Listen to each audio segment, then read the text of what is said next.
नमस्कार जय जगन्नाथ सांग मैंने आपण मैंने शुणी पार्टी और देखिपुंट मो वॉइस को आ मो वीडियो को केवल मो यूट्यूब चैनल आसतु शुणा आज प्रभु श्री जगन्नाथ विषय ब्रह्म दारु ब्रह्म और गादी ब्रह्म प्रसंग। आज आम शुणा जाऊे दारु ब्रह्म। दारु शब्द दुष्ट दमन और दंड प्रदान अर्थरे प्रयोज्य। एथिरे मध्य रही दारुण दुख दहन और खंडनकारी शक्ति। दारु स्तंभ भितर नृसिंह आविर्भूत होई हिरण्यकशिपु को विदारण पूर्वक प्रहलादर कषण दूर करथिले। प्रभु श्री रामचंद्र गोदंडधारी भावे प्रसिद्ध। श्रीकृष्ण मध्य काष्ठदंड धारण करी गोपालन करुथिले। तेणु दारुंको स्वभाव सुलभ गुण हेउची समस्तक दुख और अखंड आनंद प्रदान। दारु खंड अग्नि रे जलुथिबा समय रे ताहार अपर पार्श्व शीतल थाए। यह ही जीवन धारण एक अपूर्व शिक्षा।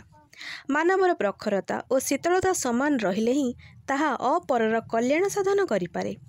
प्राचीन वैदिक शास्त्र ऋग्वेद रे अपौरुषेय दारु शब्दर प्रयोग रही। जन्मरू मृत्यु एंतुड़ीरू श्मशान पर्यंत दारु बा काष्ठर भूमिका अपरिहार्य। तेणु आदि मानवीय आध्यात्मिक संस्कृति प्रकृतिर परम उपजीव्य दारु ही देवता रूपे स्वीकार करिछि। दारु ब्रह्म शब्द रे दारु सहित ब्रह्म संबंध प्रतिष्ठा करा जाइछि। एही शब्दटी केवल श्री जगन्नाथ प्रति प्रयोज्य होइथाय।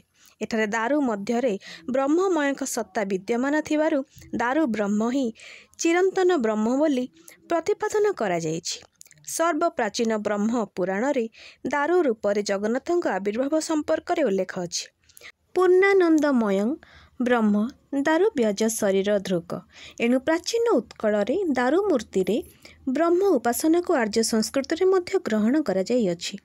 जोड़ा आषाढ़ कृष्ण चतुर्दशी निःशब्द निशिरे ब्रह्म परिवर्तन गोपन रे संपादित होइथाय।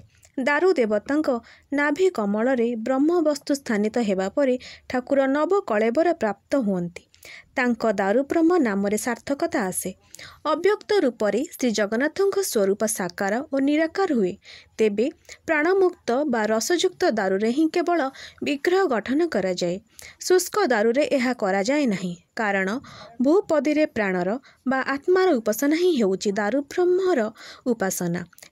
तेणु दारु ब्रह्मଙ୍କ दारु जेतेबेले शुष्क हुए अर्थात प्राणहीन हुए सेतेबेले तांकर नवकळेबर कराଯାଏ। एथिपाई स्थावराणां रसप्राणः ବୋଲି କୁହାଯାଇଛି।